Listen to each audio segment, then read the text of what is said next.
Look, I'm giving you a pass this time. Okay, just come back. I'll overlook it for now. What is this guy talking about? He must be clueless. It's time to give him a dose of reality. My name is Olivia, and I'm 32. I've been married to my husband Mason for a year now. We met at a casual get-together hosted by a friend. We hit it off, started dating like any other couple, and eventually tied the knot. We're not getting any younger after all.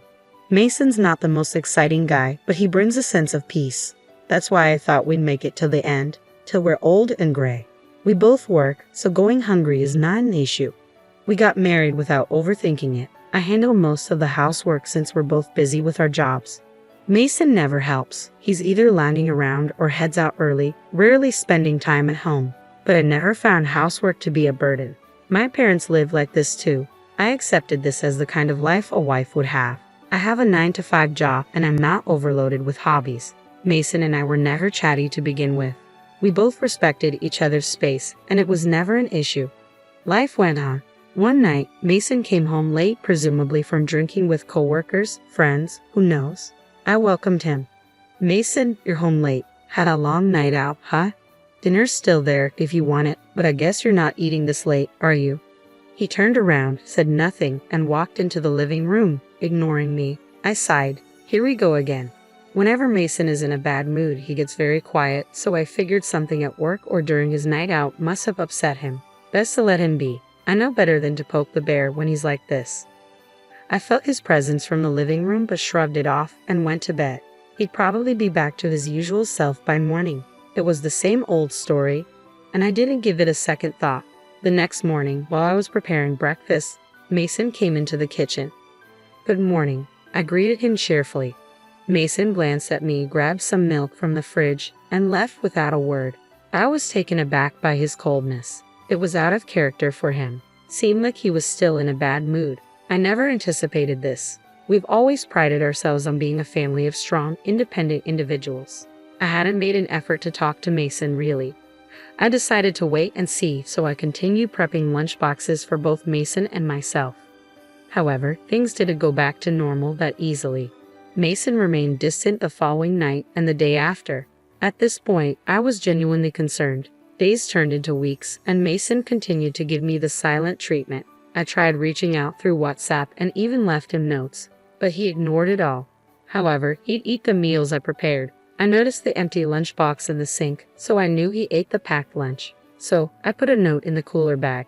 I thought if he found a note while enjoying the lunch I made with love, he'd have to react. But that was another miss. Mason said nothing. Before I knew it, over a month had passed in this strange silence. I felt helpless. I had tried everything, but nothing worked. Then one evening, I took a drastic step.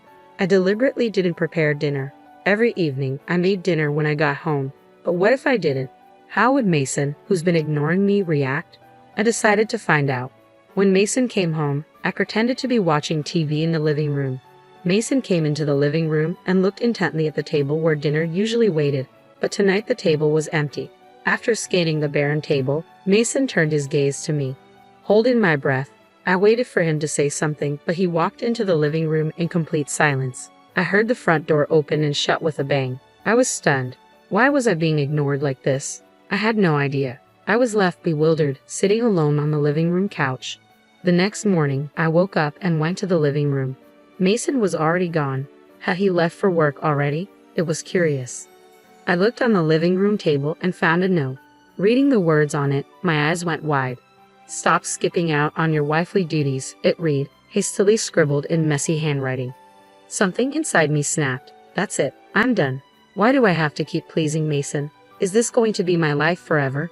We were never a clingy couple, but this is just unacceptable. There's no reason for him to do this, nor an opportunity for me to even ask about it. For the last month, the stifling silence in the house has been unbearable. I wrote next to Mason's scribble, "I'm going back to my parents' house." I quickly packed up my things and went home. My sudden arrival did surprise my parents, but after I explained how Mason had been ignoring me for over a month without any apparent reason, they understood and welcomed me warmly. It felt good to be in an environment where I could have a normal conversation. For now, I decided to stay here and see how Mason reacts before deciding on my next steps. I didn't hear from Mason the day I left. Knowing him, he's probably assuming I'm just trying to make a point and will continue to ignore me. Well, let's see how long this lasts. Days turned into weeks, and there was still no call or message from Mason via WhatsApp or any other means. He didn't even bother to visit my parents' house. Before I knew it, half a year had passed. I had nearly forgotten about Mason altogether. Then one day, as I was leaving my parents' house to go shopping, there he was, Mason, staring with a defiant and angry expression. I was shocked and froze in my tracks. Mason just glared at me, still not saying a word. Is this game still going on? It was almost laughable how silent Mason was. But then, in the next moment, he tried to walk into my parents' house without saying a word. Whoa, hold on there. I stopped him. Mason looked at me, his face a mix of anger and disbelief, but still silent. I warned. I said, don't just walk in. I will call the police. Finally, after more than 6 months, Mason spoke, a snide smile on his lips. Look at you getting all up with me. Since when do you get so high and mighty? Just because you're at your parents' house doesn't mean you can act like that, you know. I remembered Mason being a bit rough around the edges, but not like this. Lost in thought, I was jolted back to reality when Mason suddenly erupted. What the hell are you thinking? You leave the house for half a year, enjoying yourself at your parents'. Get a grip. Mason ranted on, then spread his arms out as if to say, I can't believe this. Look, I'll give you a break this time, right? Just come home. I'm willing to turn a blind eye this time. Mason spoke so condescendingly. I calmly retorted, I think you're confused. You and I are strangers now, you know. Mason's face went blank, then turned beet red with rage. He started yelling again. What the hell are you saying? Did you lose your mind? We're married, aren't we? Stop messing around. His intense outburst silenced me for a moment, and he kept yelling. I'm saying I'll forgive you this time, so stop fooling around and pack your bags. At that moment, my own anger boiled over. He talks like he's doing me a favor by forgiving me, as if I've done something wrong. That infuriated me even more. Moreover, it seemed Mason had no clue what had happened in the last 6 months. Finally, I snapped at Mason, who was still yelling away. I received divorce papers from your mother, signed them, and already filed them with the court, so we're not married anymore. Got it? We're strangers. Total strangers. Understand? I emphasized the word strangers, and Mason looked at me, his face drained of color. He seemed genuinely shocked. Here's what happened. A month after I moved back to my parents' home, my then mother-in-law, Helen, called me to a cafe near our house. We had never been close, and I hadn't seen her for a while. After brief pleasantries, she handed me an envelope. What's this? I asked, tilting my head. Open it. Even you will understand, she said in response.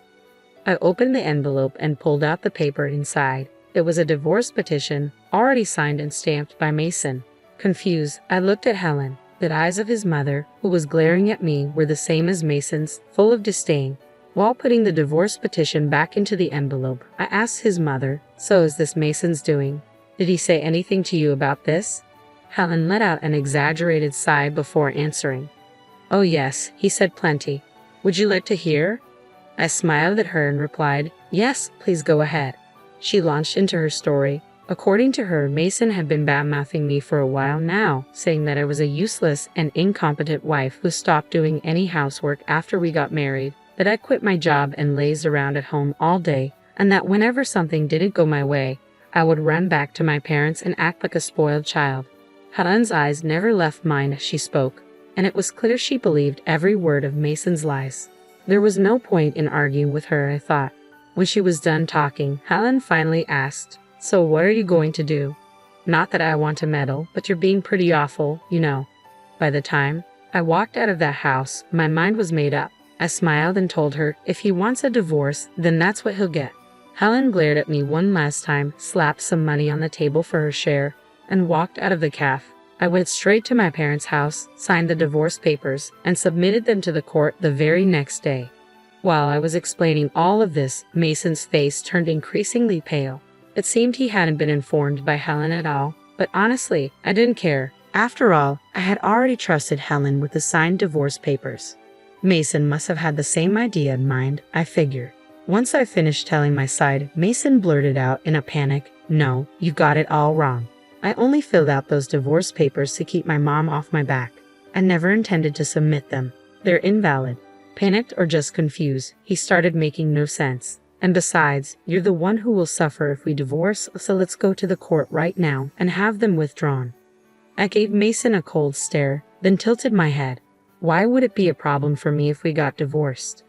Mason suddenly grinned as if he had won. Think about your age. At your age, with a divorce history, no one will want you. That's why I'm saying I'll take you back. This is for your benefit, you get it? I'm saying we can pretend the divorce never happened, and you should be happy. I couldn't help but roll my eyes at his arrogance and delusional thinking. Listen, we're not kids. A divorce doesn't just get erased. And for the record, I'm already married to someone else. Mason's jaw dropped, and he went silent. What? Really? Do you want me to repeat myself? I'm married to someone else. Mason, who had a look of disbelief, suddenly started making a fuss. That's a lie. You're just trying to look good, aren't you? You're making up stories to get me to go away, aren't you? You're really making a fool out of me. You know that such lies won't work. Well, if he wants to be a fool, that's his problem. As I was wondering how to explain to this idiot, a presence came from behind me and a man appeared at the entrance. The man looked at me and Mason alternately, looking confused. Mason, for his part, was surprised to see a stranger coming out of my parents' home and fell silent. When I looked at the man, he tilted his head and asked, "Is something wrong?" Feeling awkward, I smiled and turned to Mason. "This is my husband, Noah." "No," greeted Mason with a slight, skeptical nod. Mason took a step back and looked up at Noah. It made sense. Noah was a former national rugby player with an imposing physique. Overwhelmed by Noah's appearance, Mason suddenly started to make excuses. No, you've got it all wrong. My old boss told me you've been married for about a year now, and your wife might start to get a little uncomfortable. Better put her in her place. So I did, and guess what? Turns out he got dumped by his wife and kids. What a fool, right? I was just doing what he told me to do. I never wanted to do any of that stuff. You understand, right, Olivia? I looked at Mason with a gaze filled with disgust, fed up with his pathetic excuses. Mason looked puzzled, maybe because my reaction wasn't what he expected. Then Noah spoke up. "Sorry, but could you leave immediately and never come back here? If you approach Olivia again, I'll call the police." As he said this, Noah firmly pushed Mason out of the doorway. Intimidated by Noah's force and determination, Mason fled the scene. For a while, we both remained wary, concerned that Mason might harbor a grudge and do something irrational. But days turned into weeks, and we never heard from him again. One day, curiosity got the best of me, and I reached out to a mutual friend to inquire about Mason. We began by catching up on casual topics, but when I asked about Mason, our friend sighed and filled me in. Surprisingly, Mason had quit his job just a few days after showing up at my parents' house. The reason?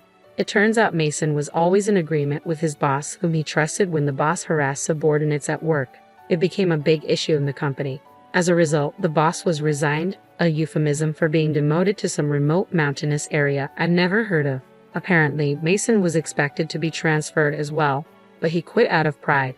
According to our friend, he's still jobless.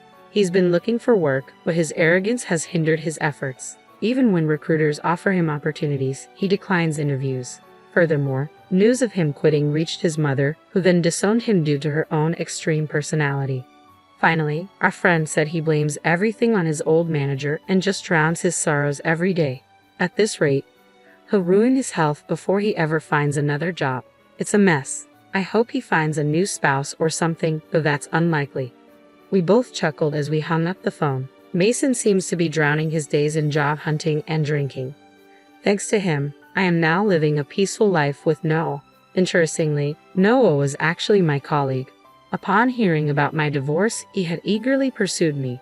Though we started dating only 6 months after my divorce, which made me somewhat hesitant, I was quickly drawn to his confident manner and kind personality. After we got married, Noah told me that he had always had a crush on me and was heartbroken when I got married. I laughed and apologized for not noticing his feelings sooner. Noah helps me around the house, a task I used to handle alone. Whenever we eat together, he always says how delicious the food is with a smile. It's these little things that make me incredibly happy, something I never expected.